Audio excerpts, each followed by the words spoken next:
All right. Hello, everyone. Good morning. My name is Allison Antoine, and I am the program manager for the Wisconsin Cancer Collaborative. And you're here with us this morning for a webinar focused on colorectal cancer in Wisconsin.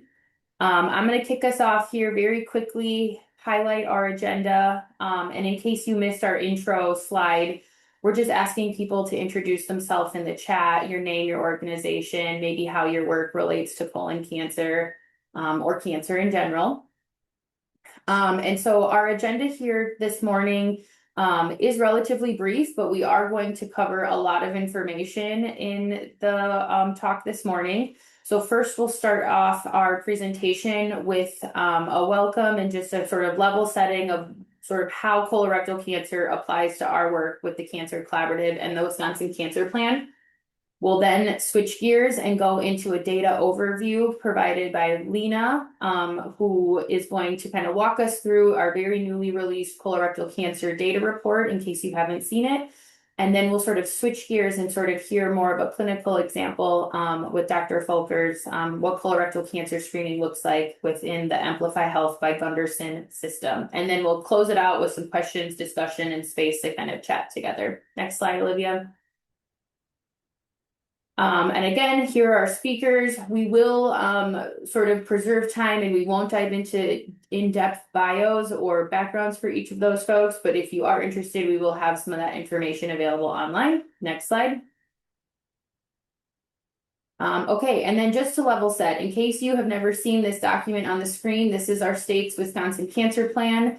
It is a 10-year plan and we're about a little over halfway now. But the point of this plan is to really serve as that framework and foundation to really describe and articulate what our work collectively across the state can look like to try to improve cancer outcomes for everyone.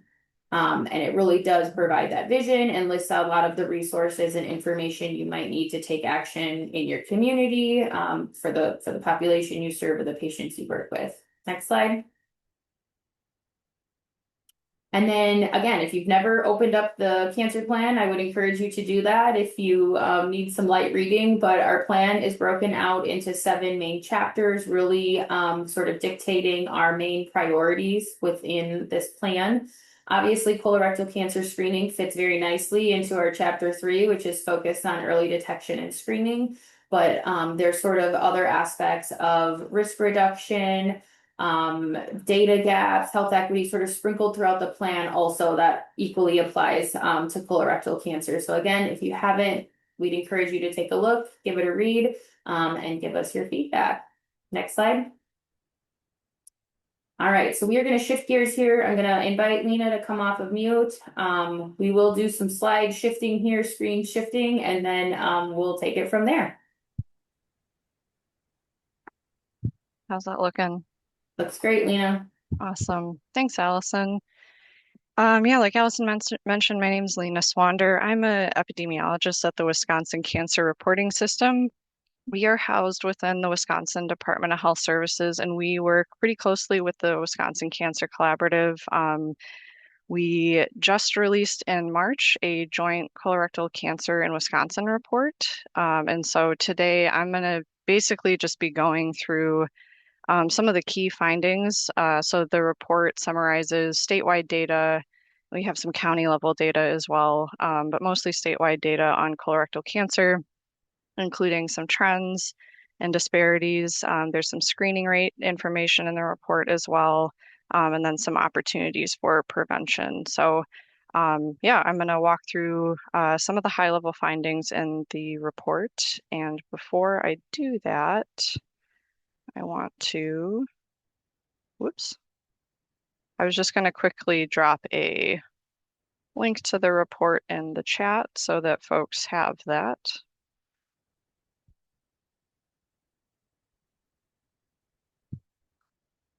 And let's try this screen sharing again.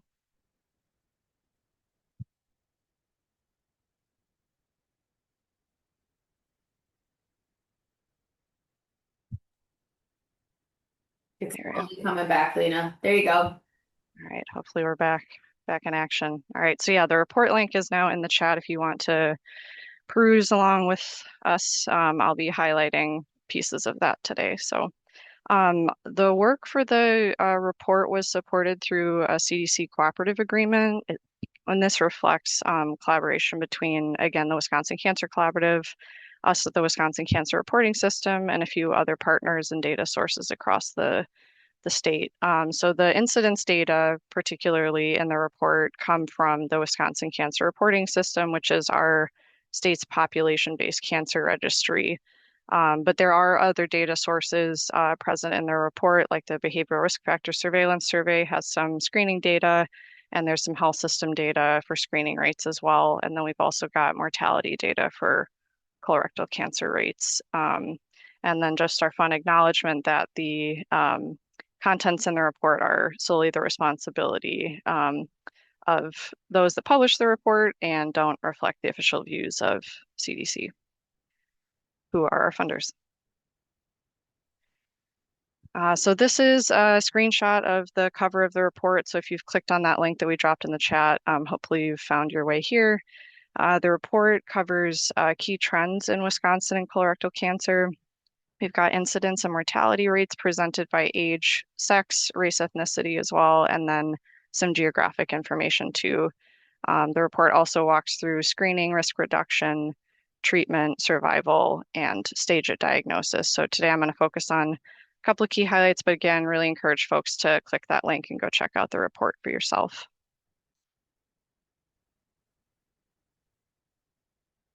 So just some level setting with some key statistics about colorectal cancer. We know it's the second most common cause of death in the US. There are approximately 2,530 cases diagnosed on average per year in our state, and close to 900 deaths on average are attributed to colorectal cancer in Wisconsin.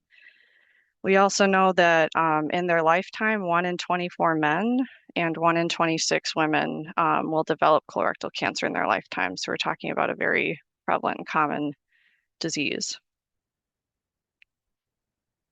Turning to some trend data that we have in the report, overall colorectal cancer incidence in Wisconsin continues to decline, and we're seeing that that mirrors US rates as well. This is a screenshot from some of our trend information in the report that you'll find.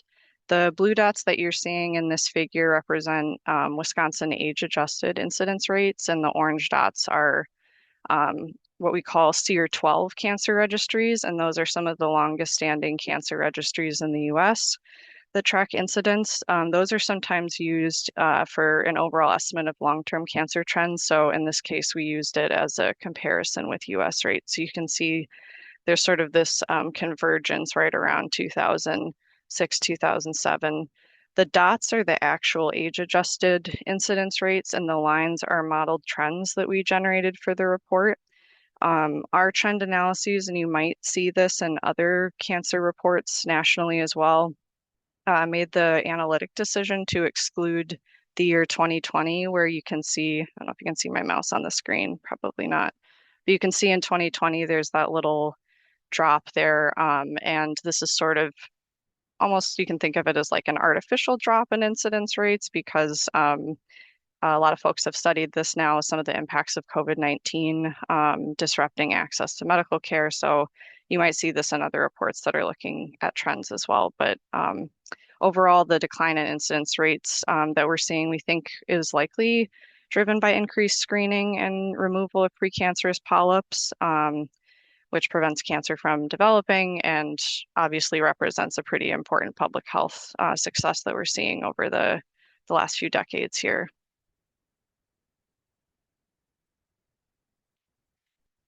Similarly, we look at colorectal cancer, or CRC as we're abbreviating it in this presentation, the report mortality in Wisconsin, and compare that with US rates as well. We're seeing a pretty similar story in that colorectal cancer age-adjusted mortality rates are, and those trends are keeping pretty much in line with US rates as well. And this likely reflects, again, earlier detection, improved treatment, increased awareness. And I guess I just wanted to highlight that even though this progress is encouraging, we know that colorectal cancer remains a significant cause of cancer burden. So some very promising trends, but still a very important issue to keep on our radar. One of the important trends that we're also keeping tabs on are young onset colorectal cancers, or cancer cases for colorectal cancer that are diagnosed before the age of 50. This trend is getting a lot of medical literature and news attention. If you've been reading New York Times and watching the evening news and stuff, you've probably heard a little bit about this trend. It's increasing in Wisconsin and nationally and globally. We use the Wisconsin Cancer Reporting System data to help us track incidence information like this and help the Wisconsin Cancer Collaborative get that information back to their members too. So what you're seeing on this screen now is this figure, again, is a screenshot from the report, and the blue lines are all ages in Wisconsin. So that is the age-adjusted incidence rate for colorectal cancer, with that dark blue line. And then the light blue line that you're seeing are diagnoses between the ages of 20 and 49 over time. And so you can see that upward trend kind of in opposition to that overall age trend. So again, this is just Wisconsin data and mirrors what's happening in the US and what we're seeing globally. So experts don't fully understand why this is happening, but there are several factors that are thought to contribute. So rising obesity rates, dietary changes are thrown out there. There's some theories around antibiotic exposure and chemical exposures that might affect the gut microbiome and inflammation that are being studied pretty heavily right now. So we're keeping pretty close tabs on this trend. Another important factor to consider is that younger adults are not often routinely screened at some of these ages. So that can sometimes result in catching a colorectal cancer diagnosis for a young person at a later stage. So this trend is part of the reason why screening recommendations were lowered to begin at 45. And I know that we'll have a little bit more information probably on that later today. So yeah, awareness and symptoms of risk factors for younger populations are particularly important, and we're keeping track of those trends. So are you still seeing my screen? I just got a notice that, okay, good. Screen sharing has stopped, but we'll just ignore that. All right. In the report, we also go over some of the bigger disparities that we're seeing in Wisconsin as well. So we do see some sex disparities between men and women, both for colorectal cancer incidence and mortality, that those rates are higher for men than women across different ages. So what you're seeing here on the left is, again, a screenshot from the report. We've presented colorectal cancer age-adjusted incidence rates by sex and age at diagnosis, and the orange bars that you're seeing are those age-adjusted incidence rates for men, and the blue are for women. So you can kind of see across the different age groups that we've presented, we're seeing higher rates for men. And the little bars that you're seeing are 95% confidence intervals around those estimates. On the right now, we also have mortality rates presented in the report, and seeing somewhat of a similar pattern with men having a higher disproportionate burden for colorectal cancer mortality rates too. So the sex disparity may reflect some differences in risk factors, as well as screening behaviors and healthcare utilization too. So another disparity that we want to highlight in the report sort of presents opportunities for targeted outreach for partners. The report also highlights disparities by race and ethnicity as well. And so we have information by a few different race and ethnicity categories, both for incidence and mortality. So on the left, what you're seeing is, again, age-adjusted incidence rates instead of by sex and age. Now we're looking at race and ethnicity breakdowns. We're seeing that non-Hispanic American Indian and Alaska Native populations and non-Hispanic Black, so the dark blue and the sort of steel blue bars, those are demonstrating higher rates of colorectal cancer incidence compared to Wisconsin overall. And sort of a similar story again with mortality rates as well, where we're seeing non-Hispanic Black and non-Hispanic American Indian Alaska Native populations having or experiencing higher mortality rates compared to the overall state or other racial and ethnic groups in Wisconsin. And these differences may reflect access to care, screening, social determinants of health, other structural barriers that we know play into colorectal cancer care and diagnoses. So the report also takes a look at incidence, mortality, and screening rates across Wisconsin counties. So it's sort of a geographic snapshot. And we're hoping that by presenting this information by county, that it can support some local and regional partnerships and targeted outreach. So what we have, again, screenshots from the report, we have colorectal cancer age-adjusted incidence by county.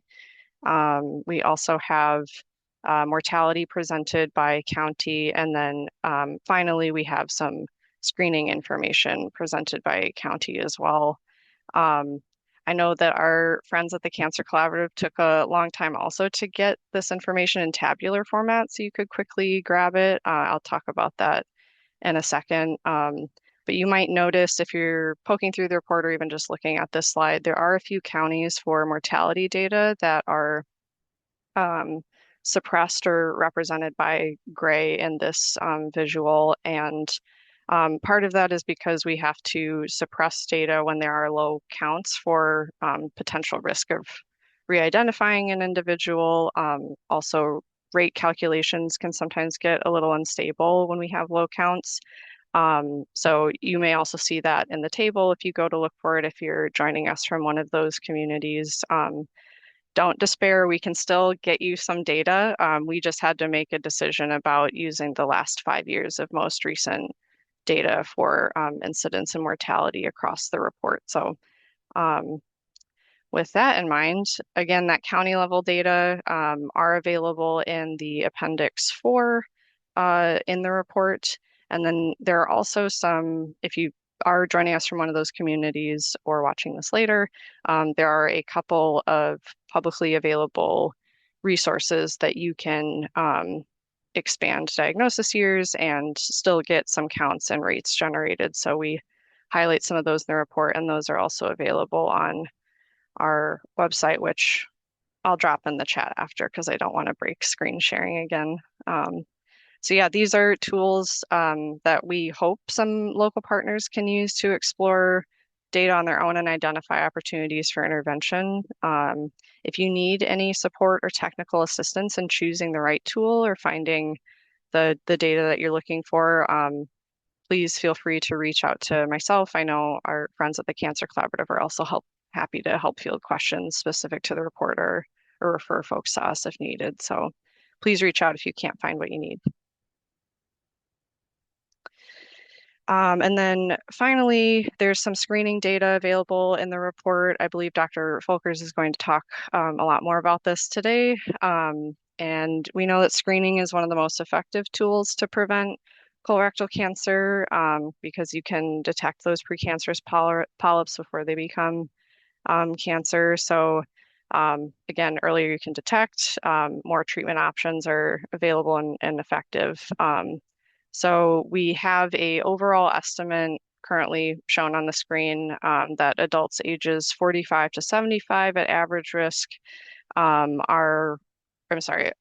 2024, 72% of adults age 45 to 75 in Wisconsin reported being up to date with colorectal cancer screening. So adults age 45 to 75 at average risk should get screened, and then those at an increased risk should talk to their healthcare provider about earlier screening. Again, I know Dr. Folkers is going to talk more about screening. And in 2024, this is our latest estimate of self-report from adults. There is other data present in the report that comes directly from healthcare system metrics for screening as well. So I encourage folks to check that out. This is just one little snapshot and highlight. Just in closing, some key data takeaways. So we are seeing, again, some of those promising trends in both incidence and mortality declining, but we know that some challenges remain and trends are evolving, particularly with young onset colorectal cancer. So those, again, diagnosed before the age of 50. We are seeing that increasing trend in Wisconsin, which mirrors what's happening in the US and globally, excuse me. And we also took a look at rates by race and ethnicity in Wisconsin, and non-Hispanic American Indian Alaska Native population in Wisconsin had the highest incidence rates of colorectal cancer for the last 5 years of most recently available data. And non-Hispanic Black populations had the second highest incidence rate. Colorectal cancer screening, again, can find those precancerous polyps so they can be removed before they turn into cancer. Screening tests can also find cancer at an earlier stage when there are more treatment options, and treatment is more effective. So adults age 45 to 75, again, who are at average risk should be screened. And then those at an increased risk, obviously talk to your provider about when to begin screening.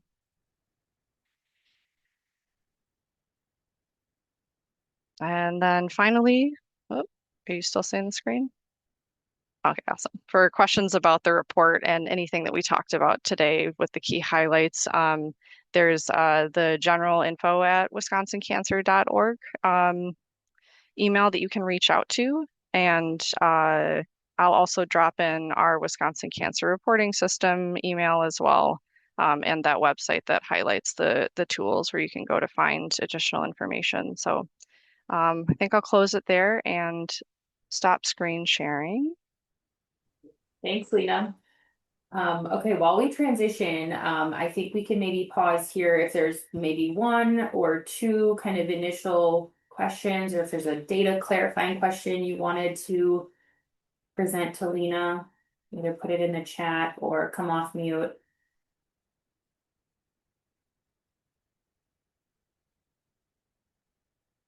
And I'll just remind you all and encourage you all to take a look at that report. Lena put the link in the chat. There's a lot more information between the pages that we weren't able to get all the way into the weeds this morning. But hopefully it is packed with information that can kind of help you and your local partners really pinpoint and kind of drive maybe where your outreach efforts might be, communities you may need to support and work with so that we can kind of collectively work across our state to try to improve colorectal cancer outcomes and reduce that burden.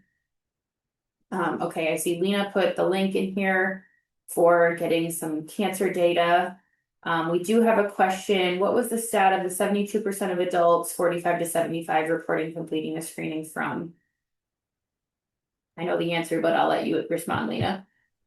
Yeah, I'm pretty sure that came from the Behavioral Risk Factor Surveillance Survey, which I want to say all states and territories still participate in that CDC funded survey. You can think about it as a big um, phone-based sampling survey. It's probably the easiest way to explain it. The CDC comes up with these weighted estimates of populations in different states, and they try to sample a good proportion of every, um, group by age and sex and demographic. So yeah, it is one, I know there are challenges with that, but it is still a really good source that we use for estimating screening rates. They have a couple of other staple questions I know about cancer screening rates too that are used in other reports. And I think someone on the Cancer Collaborative can correct me if I'm wrong, but the county level data that has screening rates as well are also coming from the Behavioral Risk Factor Surveillance Survey.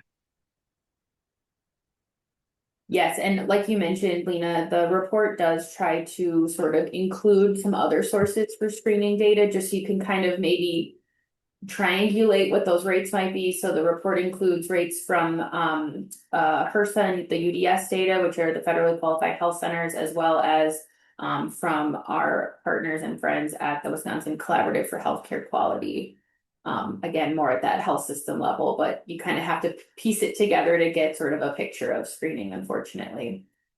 Okay, well, maybe keep the questions coming in the chat. And then we will transition over to our next presenter, and mentioning WCHQ is kind of a good transition point here. So we were introduced to Dr. Folkers through our partnership with WCHQ and their colorectal cancer work group.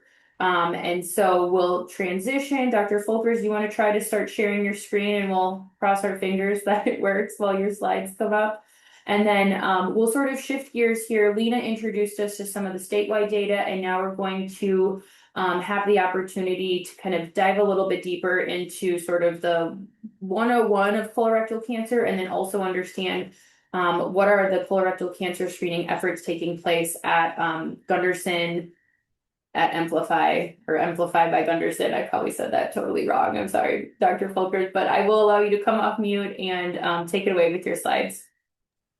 All right, is this working? Can you guys see my slides and hear me? All right, excellent. So, yeah, I'm Dr. Mylan Folkers. I've been at Gundersen, or now Amplify Health by Gundersen, for 15 years in the Department of Gastroenterology, former department head and now director of endoscopy. And I serve on our colon cancer committee that I'll discuss here in a little bit. So as Lena mentioned, we're going to discuss primarily, when I throw out screening, this is the guidelines we'll be talking about, and it's the recommendations are, I included a couple references there for the both screening, which is for our initial test and average risk individuals.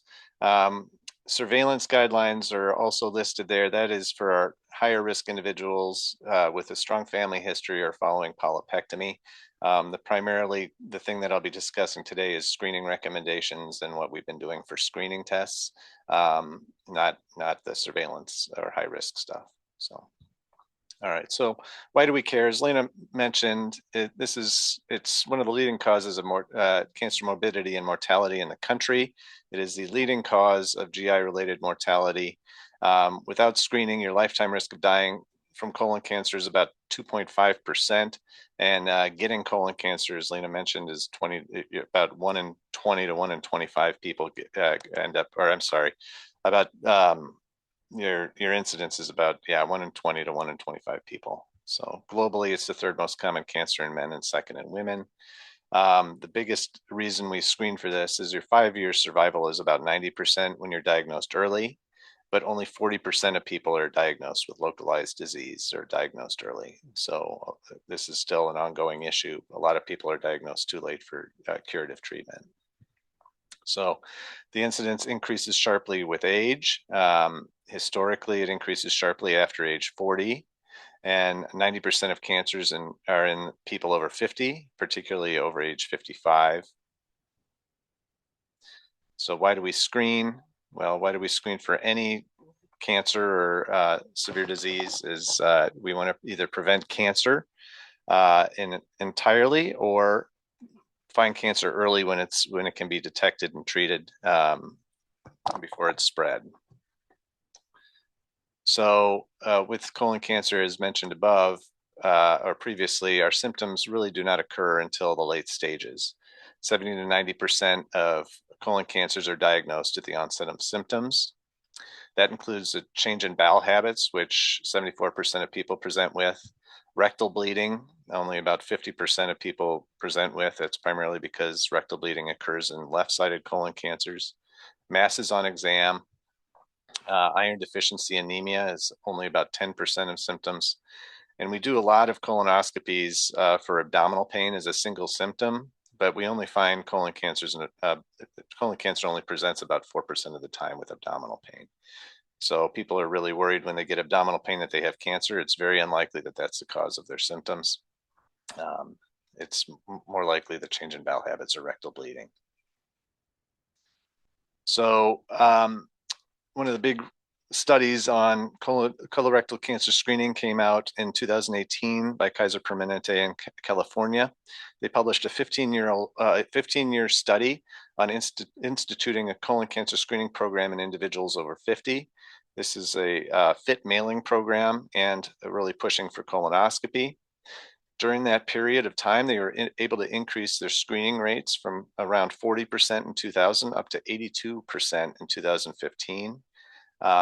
With that increase in screening rates, their annual colorectal cancer incidence decreased by 25%, and their annual cancer mortality reduced by 50%. So those are, again, they were able to prevent cancer and also detect it early and treat it. So this is a graph that is virtually impossible to see on your screen, and I recognize that. What we're looking at here is the incidence of colon cancer over basically beginning in the early 90s up to 2016, and then in different age groups. So 0 to 50, 50 to 65, and 65 and older. So what I just wanted to include this slide to show that the lines, since we instituted screening in the early 90s, have been going down in both the incidence and mortality, and in the groups over 50, and then especially in the groups over 65. However, in the 0 to 49, as mentioned previously, it's been going up. The other reason I include this slide, and it's, again, I recognize it's hard to see, is the rate per 100,000 is on the left here. Your rates are still extremely low in the 0 to 49 category. So we're talking 2 per 100,000, 6 per 100,000, 10 per 100,000 is the top line here. In the 65 and older group, the top line is 400 per 100,000. So it's almost 10 times less in the 0 to 49 group. And that's important because, well, we're getting a lot of media on colon cancer rising in adults under 50, which is very reasonable and important. It's been escalating, but again, our rates are still pretty low. This slide is from USA Today in 2013. They were published that the rates of rectal cancers had doubled. And so why do we care today? And why is it getting so much news today? Well, JAMA in January of 2026 published their report showing that colorectal cancer is now the leading cause of death in people younger than 50 years old. So it is now the #1 cancer killer under 50 in all genders. It's #1 in males, and it's #2 in females.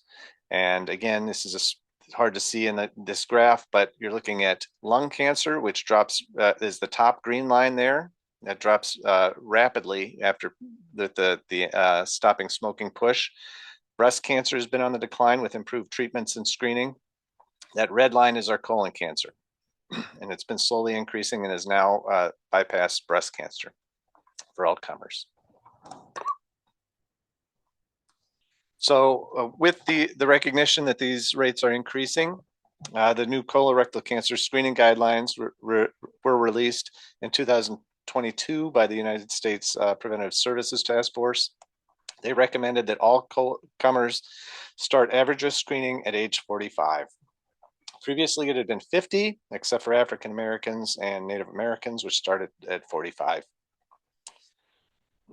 They estimated that the individuals born in 1990 are have 2 times the risk of colon cancer and 4 times the risk of rectal cancer compared to individuals born in 1950.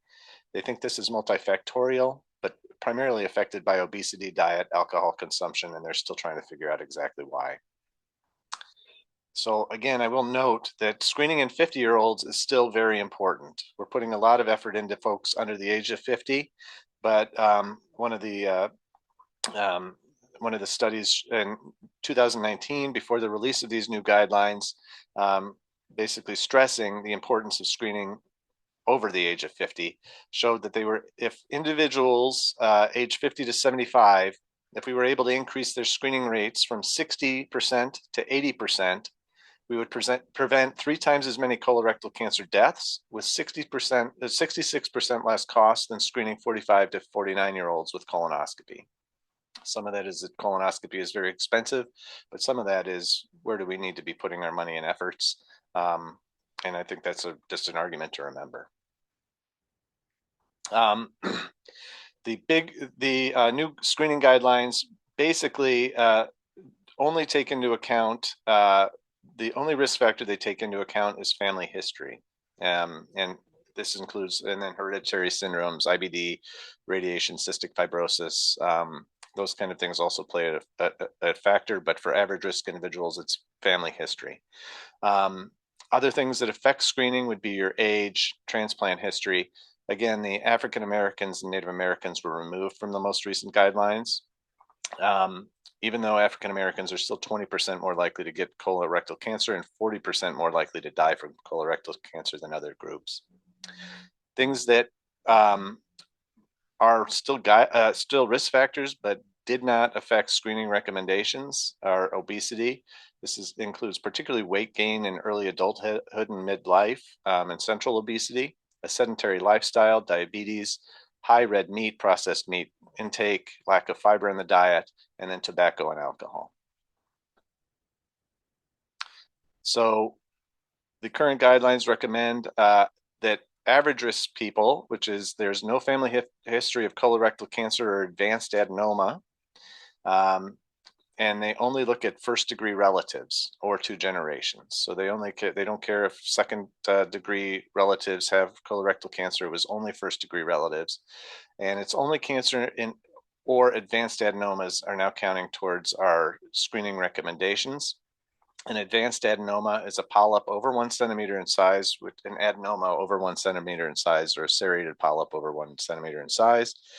Something that contains villus histology, which is an advanced change on biopsy, or high-grade dysplasia, which is another advanced change on high. So if any first-degree relatives had any of those 3 things, we screen them earlier.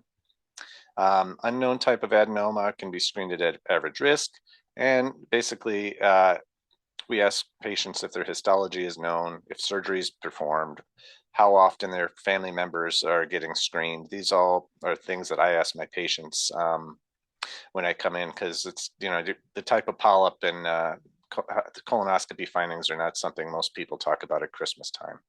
So it's a kind of hard to tease out sometimes, but these are things that I ask my patients. So basically, you can start screening at age 45, and any modality is fine. So the modalities that yep. And then we recommend screening every 5 years if the family member is under 60 with a colonoscopy, and it could be every 10 years if affected family member is over 60, and that could be with a colonoscopy or other tests. So multiple options for screening are recommended in the guidelines. These include 1-step screening or 2-step screenings. Colonoscopy is often what we think of, as it is believed to not only prevent cancer, but allow for early diagnosis. The 2-step screenings, which is our stool cards, FIT testing, Cologuard, FlexSig, CT colonography, these allow more for early diagnosis. If you have a positive study, a colonoscopy is then recommended, so it's a 2-step screening. Okay, and the colonoscopy ends up being the cancer prevention then. So recommendations for how to screen are colonoscopy every 10 years or FIT test annually. They also allowed for the Cologuard. This is just because it's a new test. Cologuard is a multi-target DNA stool test that you can do every 3 years. It also does include a FIT test within which is looking for microscopic blood in the stool. It also includes that in the test. And then they also recommend FlexSig, CT colonography every 5 years. I don't recommend this just because it still requires a prep, and it's really uncomfortable for the patient. They don't get sedated, but they still have air blown into their colon. It's not my first choice for my patients. I've had several that say, don't ever do that to me again. So I just don't recommend it anymore. Capsule colonography or colonoscopy is also an option, but it's not available many places. Blood testing is also kind of the new up and comer, and is an option, although the sensitivity and specificity are still probably not up to the other tests that are available. Although hopefully in my career we'll have a blood test which is good and reasonable, and we can use that. So at Amplify Health by Gunderson, basically my region is down here, and we're in Southwest Wisconsin. In June 2022, Gunderson Health merged with Bellin Health, which is up in the Northeast, to form Amplify Health. This includes 11 hospitals, 100 clinics, and we're growing.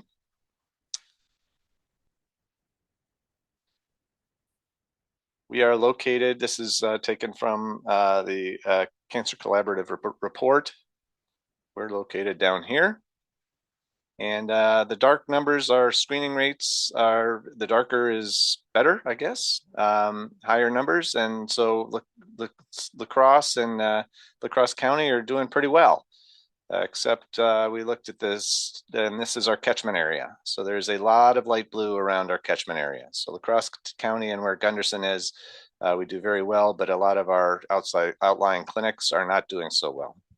So coming out of COVID, our screening rates at Gunderson were around 75%, and we were able to get them up to around 78%. The WCHQ top performers around 87%. So with some work and focus on our screening rates, we've been able to get our numbers up to around 80%.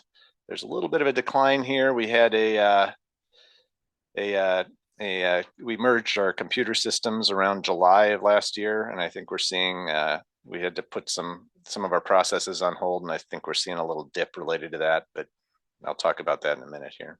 So what have we been doing to improve our screening rates at Gunderson? So in 2023, our colorectal cancer screening was identified as a priority quality measure in the organization. We set yearly targets, and we placed the onus on the departments in our outlying clinics. So we have a dedicated multidisciplinary improvement team of MDs, RNs, a manager, quality specialists. We have involved primary care, gastroenterology, quality, and population health. We meet weekly or bi-weekly and discuss outcomes for about an hour. We hired a dedicated RN and a registrar to assist primary care and the system in accomplishing our screening goals. So our primary care focus, again, we have a lot of Gunderson's acquired a lot of outlying community hospitals, and we found that each hospital has its own system in each process, and this led to a lot of variability in our screening rates.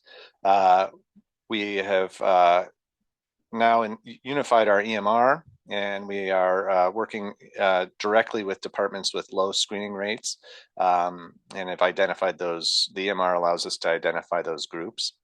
We have taken workflows from high screening departments and shared them with other groups. We have a primary care MD champion who has shadowed and coached providers that are some of our outlying clinics. We have patients to target are measured for each clinic to drive improvements.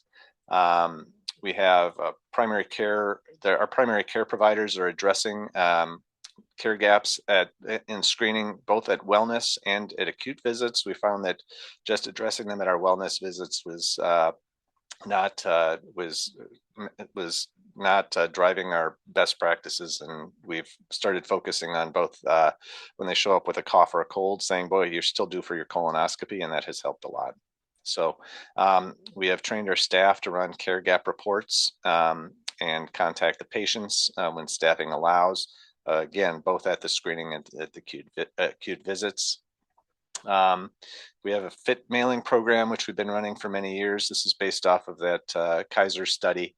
Unscreened patients are sent a FIT kit to their homes for completion. Our 90-day return rate is about 15% for these folks that are sent these kits, but the cost is minimal.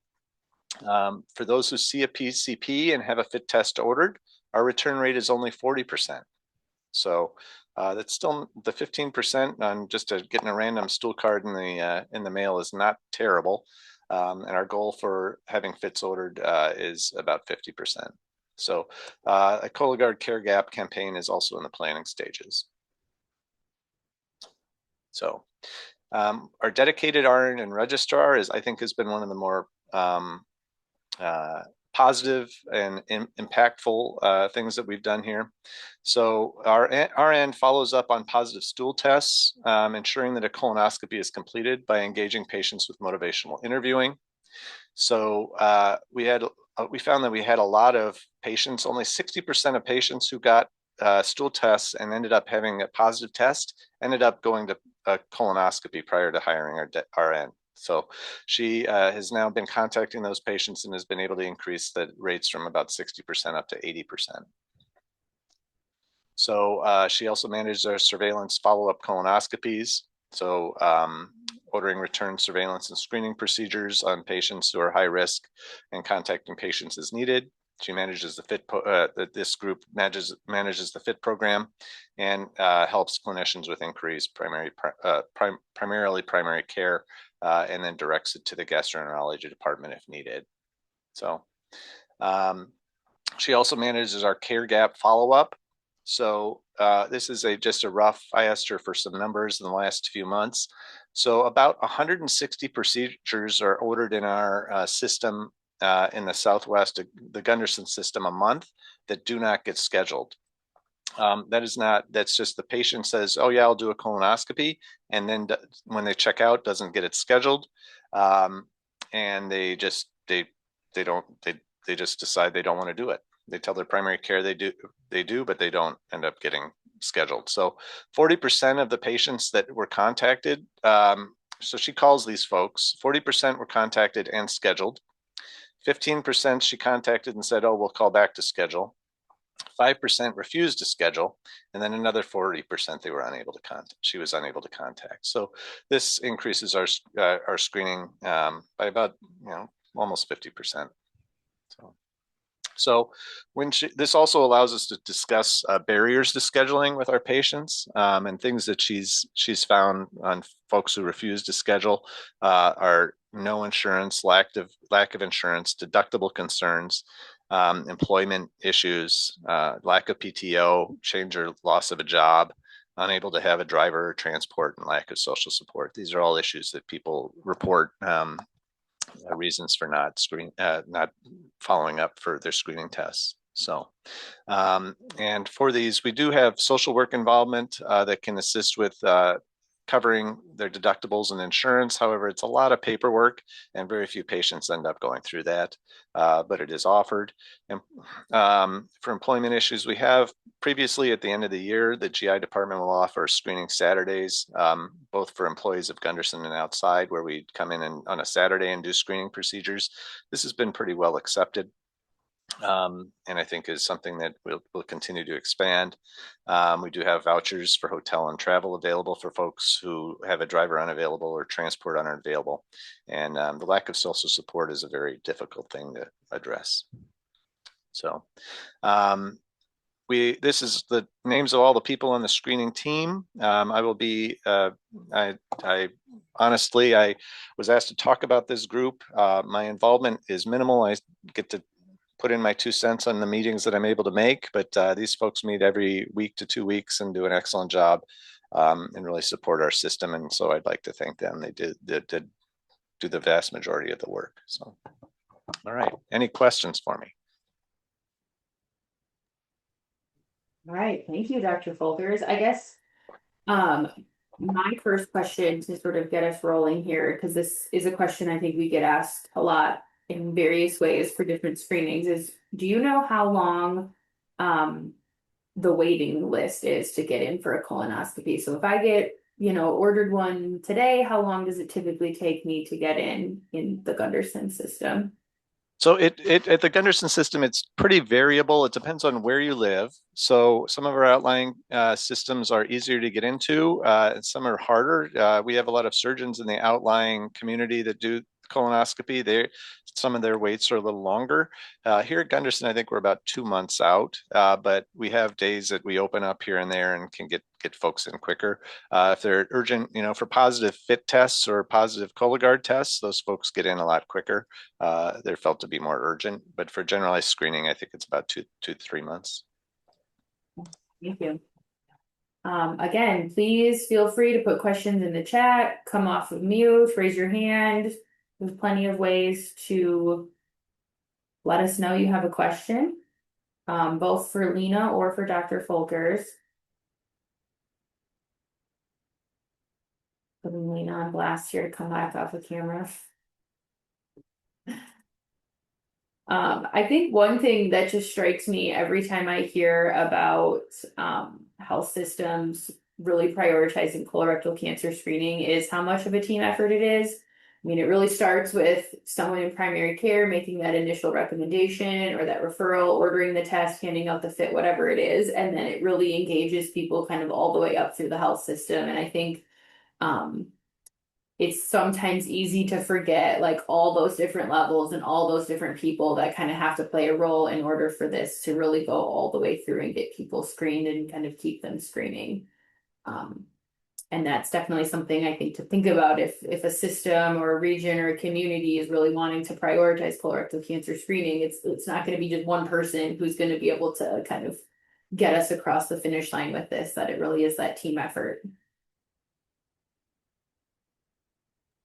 And our population, I think the La Crosse, our Gunderson in general, our population has a lot of underserved, a lot of folks with housing issues and income issues, and it's very hard to get folks motivated to get screened at that point when they have other things to worry about. But I think having somebody who can spend some time and talking with them does improve screening rates, and especially doing, even just doing a stool card and to start and then going from there. So, and we try to push that. Yeah. Another sort of striking thing to me often, and I've been working around colorectal cancer screening now for a while, is the family history piece, because like you said, people aren't just willingly talking about their colonoscopy results at, the Christmas dinner at the family barbecue in the summer. So you just kind of reinforcing the fact that like you don't have to have every single detail in order to share a potential family history, I think makes me feel slightly better of knowing that I don't need to go and gather like every tiny detail from my parents' colonoscopies that they may have had once upon a time.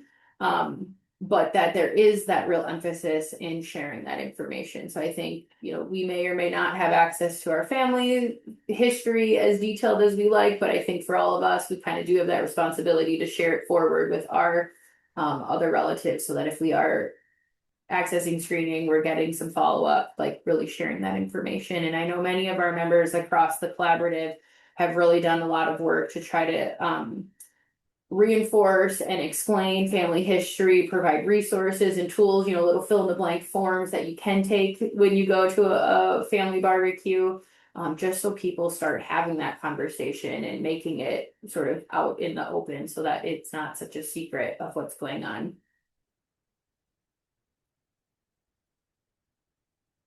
All right, I don't see any questions coming through the chat, so I'm going to assume people have questions maybe they want to come off of mute and ask out loud. So I will pause here for just a moment.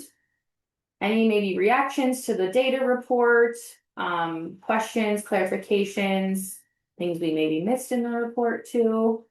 I know every time we sit down with Lena and our partners at the registry to do a data report like this, our sort of wish list of things we'd love to include is beyond what we can even put into a report. So there are some things that we would love to include that either the data, we can't get it to work, things are suppressed, or there's just like limitations, but Allison? Yes. I have a question. My name is Valisa Watson. I'm from Course Community Health Plans in Milwaukee.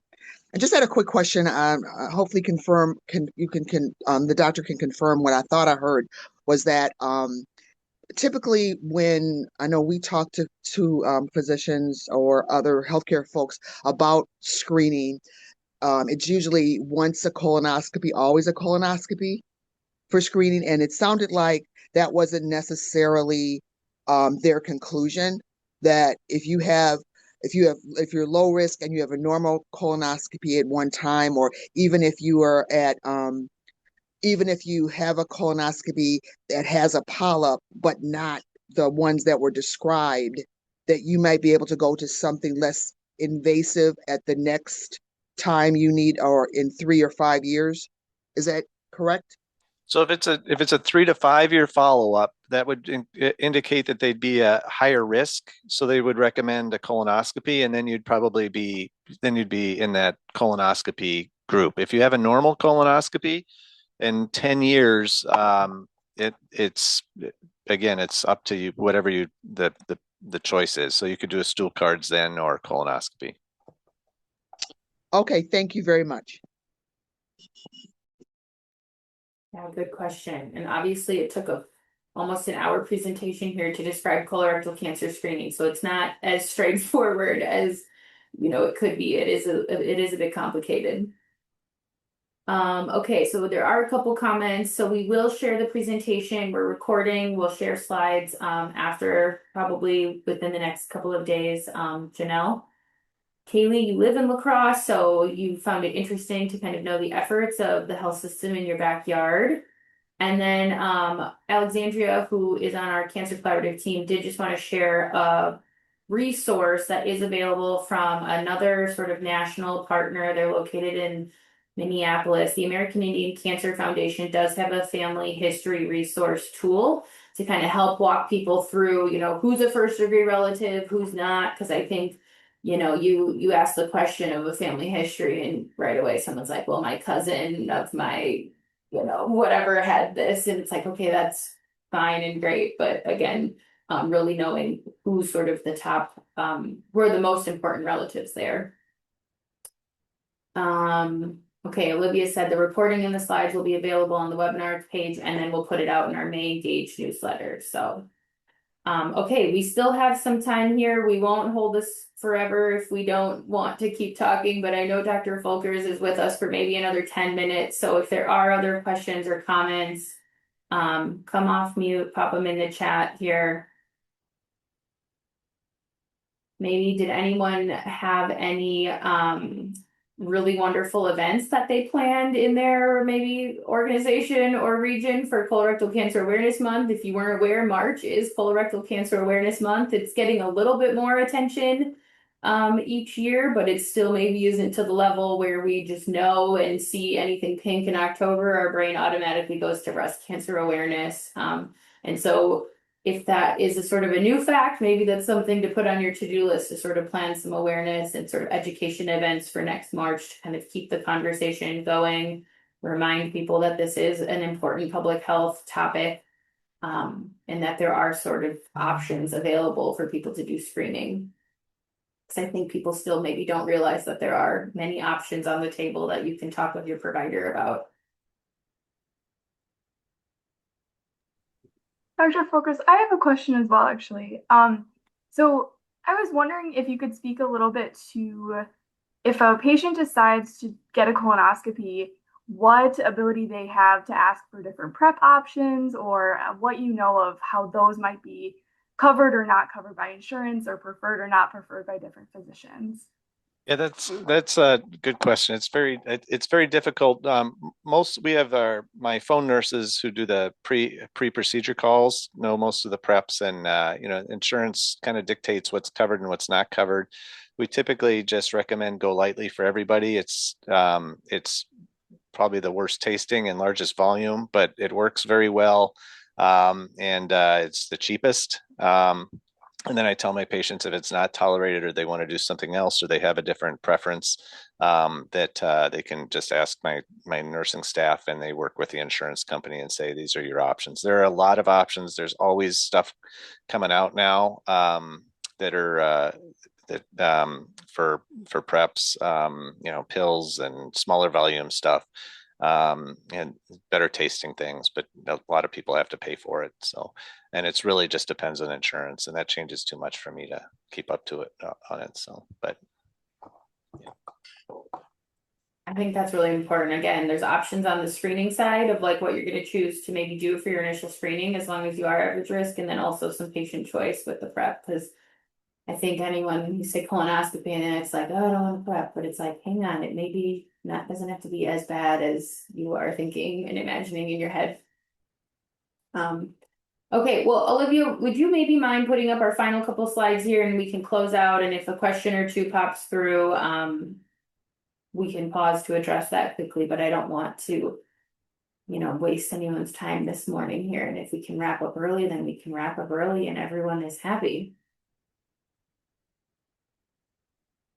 All right, oh, I gotta resize my screen here because of course I made it bigger before. So, okay, just a couple slides to close this out. Again, reach out to us if you have questions for either of our presenters today. We can get the questions put in front of them and put it out with the follow-up with the slides and the recording. But we do have sort of a few kind of save the dates, invitations, other ways you can continue to engage across the Cancer Collaborative. Everyone is invited to save the date and put it on your calendar for our annual Wisconsin Cancer Summit. This is sort of our main annual cancer conference that we host. It is going to be in October this year. It's been in September for the last several years, so maybe recalibrate that in your head. We hope you'll join us in Middleton, October 7th and 8th. Our registration is going to be opening up in the coming months. But everyone is invited, and this is a free conference to attend. And I'll pause quickly with the slides here because Lena did put a comment in the chat that I want to make sure we address here. Is that she wanted to say thank you to Dr. Folkers for relativizing, I guess. It's got to be a better word for that. Putting into perspective. In perspective, the rise in early onset incidence rates with rates of older populations, because it is easy to panic when you hear a news story, you see a headline. I think we've all probably done it. You hear a clip on the news and you just start to panic. But that she appreciates the focus and not losing that focus on the 50 and up crowd too. So it's like we can do both, and we don't need to kind of stop and shift gears totally. Okay, now everyone's having questions, you guys. Okay, so another question: are there any considerations or recommendations to help support people accessing colonoscopy who might have disabilities and or mobility concerns? So Alexandria has read that people with disabilities are 20% less likely to undergo screening. So we do, it is rare, but if we can get approval, we do admit patients for PrEP. It's fighting with insurance, but that's the big thing. And I think it's easier to do if they have positive stool tests. But it's for screening purposes if we need to, or if they have if they're higher risk. But we do work with folks on getting admitted to an assistance with for overnight PrEP, and it's hit or miss whether that's possible or not. But I would agree that's kind of a deficit. It's a hard population to screen. And the GLP-1 medications, we do hold that, I believe, for 2 days prior to starting the PrEP, just to assist folks with their PrEP. We recommend holding it for at least a couple days prior to starting. So. Good question. I know there's a lot of sort of questions and things people want to know about those newer drugs and sort of how they might be intersecting with all of our work, especially with cancer. So thanks, Nancy, for that question. Okay, I'll pause quickly for any final questions. Otherwise, I am going to turn back and kind of close this out here and give you all back some time this morning. Not everyone maybe is a super fast typer, but you can come off mute.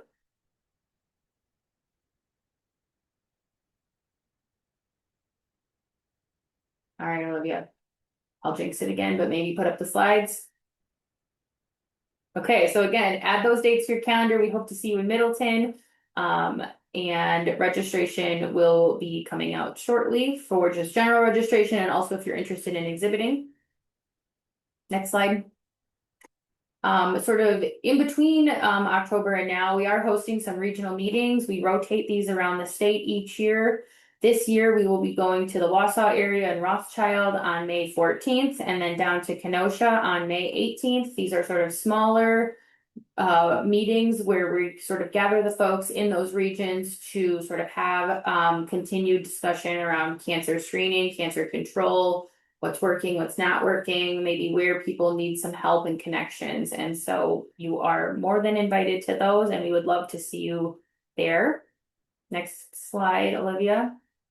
And then finally, if someone forwarded you this webinar and you had never heard of the Wisconsin Cancer Collaborative, we would love to have you join us in our statewide coalition. Our membership is free and all of our events are always free too. So if you scan that QR code and you go to the join page, you can join as a member and be added to sort of our growing coalition of people across the state that work in all different sectors of cancer control to really try to improve cancer outcomes for everyone across the state and really put that Wisconsin Cancer Plan into action at the local level. So everyone is invited and we would love to have you join us.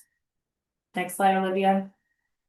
There were a few sort of topics that were mentioned throughout the call or the webinar today, and I just wanted to sort of highlight some of the resources we have through the Wisconsin Cancer Collaborative that sort of support some of those things. So we do have a series of infographics available in English and in Spanish. These can be co-branded with your local organization. There's a form online to do that. But we have some on general colorectal cancer, sort of facts and information. We have one on healthy eating and active living. There's an alcohol infographic, which also sort of reinforces that link between alcohol and cancer risk. So those are available free to use. We have some how-to sheets that were developed in collaboration with Covering Wisconsin a few years ago. This is available in English and in Spanish too. These are really meant to be sort of very accessible to sort of as many reading levels as we could get to really explain and offer some information about how colorectal cancer screening can be caught early or found early with simple tests. And it kind of walks you through the main tests that are available. And then finally, if you loved all the data that Lena provided in this presentation and in that report, we also provide state and county level data. We have interactive profiles available as well as printable versions where we try to sort of summarize and put together that profile of sort of the main top level cancer control facts and figures for your county or the state.